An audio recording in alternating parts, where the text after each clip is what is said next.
Hey guys, this is Shai with you from Nintendo. We had a big day in the markets today. I just wanted to have a quick word with all of you regarding the structure and the profile of the Nifty futures. So certainly a 300-point day in the markets today, something which is not really seen in the markets. Though there's been a case of a lot of 300-point days in this year, but definitely we've not seen as big a move as we saw in the markets today.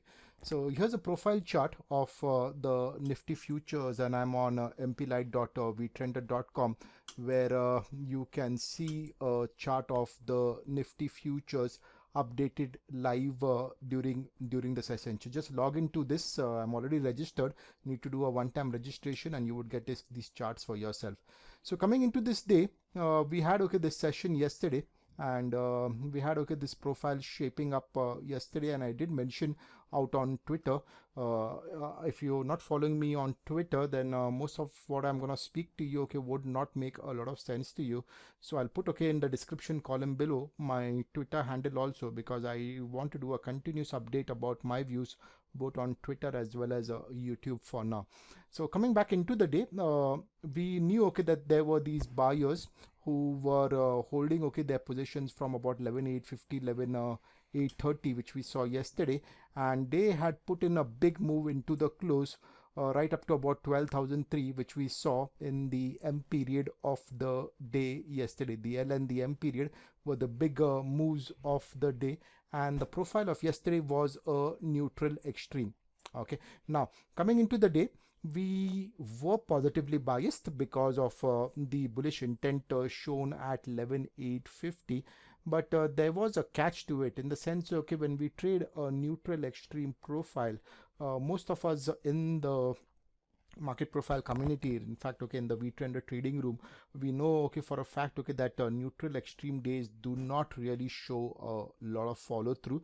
So what we do is we wait for a dip or for a pullback to add into positions. So going into the day, we were not really long as in with open positions, because we knew that it was difficult to get past above neutral extreme highs, but we were definitely bullishly biased into the day, and we're looking for a pullback right up to about 11,900 to build into these positions. So as the market opened today, and you can see this A period over here, which represents the period in time where the market traded between 9:15 and 9:45, we did see an early bounce right off this 11,910 level, which we've been watching, and the bounce carried right up to yesterday's near about yesterday's highs around 11,970, 970. But the overhang of the market today was the SPX futures, which had broken below that 3500 level, which we were marking out in the tape, and that brought the entire thing crashing down later today. So we did put in an extension today. You can see out over here. So the market was hanging around to this initial balance over here, but later in the day, in about E period, A and B was here. Once initial balance broke, it was a clear case of sellers being in control over here. This was an easy setup. 11,900 to about 11,850 was an easy 50-point setup to trade, but here we were expecting buyers to show up and arrest this slide if they could, based on the evidence of what we had seen yesterday. But this did not happen.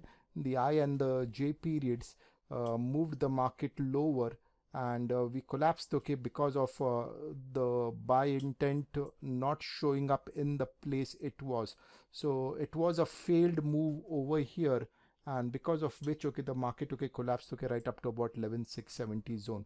So we marked out this level of 11,670 later in the day, because once 11,850, 11,830 was not showing buying support, the Nifty was progressing to that level of about 11,673, a level which we had marked out and which we clicked in the last 15 minutes of the day.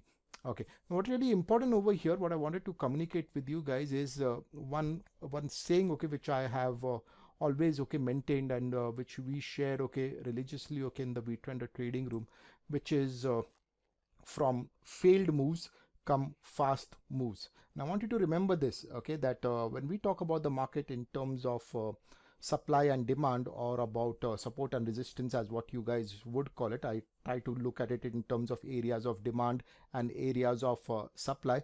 It may mean the same thing for a lot of you, but it is actually okay not the same thing as is same thing it is because there's nothing called an absolute 100% demand level, and there's nothing called an absolute 100% supply level. Okay, it's a relative term and it keeps changing. And what we were expecting, yeah, based on yesterday's tape action, those buyers, okay, we were expecting them to hold the market today. They did not. We saw liquidation in the tape, which is the reason, okay, the market, okay, collapsed a further 200 points into the close today. So from failed moves come always fast moves, and you would see them mostly in areas of previous demand and supply, where a previous buyer or a seller failing, they create these kind of moves, okay, which we saw. Okay, another thing, okay, which I wanted to talk to you about is okay, you have to, okay, always understand that these are fast moving markets. As derivative traders, you cannot, okay, generally hold on to bias of the market. See, the thing is, data drives everything, and I've spoken to you, okay, in a webinar, okay, which we've done earlier on the 9 different dimensions of the market, of which price and volume, and maybe, okay, to a lesser extent time, is something which a lot of people are aware of. But the truth of the matter is that there are actually, okay, 9 different levels or 9 different dimensions, okay, which affect the movement, okay, of traders in the market, both buyers and sellers. And one of these things, okay, can come and strike the market at any time. So it's not really right, okay, to be dependent only 100% on price and 100% on volume at all times. There are different aspects, there are different ways the markets move. You have to be open to everything, and you have to be, okay, very clear that if data is driving everything, you have to be, okay, in front, okay, and ready, okay, to change when the data around you changes, right? So even though, okay, we had a bullish bias, and we were clear, okay, that we had a plan rather that 11,850, okay, would hold, data, okay, was showing, okay, that they were not showing the same kind of support or the same kind of demand, okay, as we saw yesterday, which is why then when the data changed, okay, there was, okay, no time, okay, to remain long in the market, and it was, okay, a time to short into the market. So a couple of things, okay, went right, okay, if you started to look at this in the time in times of in the point of view of a seller. One is, okay, definitely, okay, neutral extreme did not show follow up today. Two, okay, you had your A period singles, okay, you had the open rejection reverse, you had an extension lower which broke that all important 11,900 level, and then, okay, you had, okay, the buyers not measuring up to the previous demand, or shown at 11,850. All in all, okay, it made sense, okay, to be short on the day, and that was, okay, the proper bias and the proper trade to take. Okay, now what really happens, okay, from here on, okay, what we did was, okay, we identified 11,670 in the tape, and that is basically based on the singles, okay, which we've seen from the 7th of October. If you see these A period singles over here, as long as these A period singles are held, there are still buyers in the tape right up to about 11,636. So we had the seller of today going head on, okay, with the buyers at 11,630, 11,670, and it's gonna be an interesting match up ahead. For now, okay, we are not really, okay, looking to short the market. Like I told you at the close, you're not looking to short the market, okay, right here, or carry positions, because, okay, we expect these people to respond.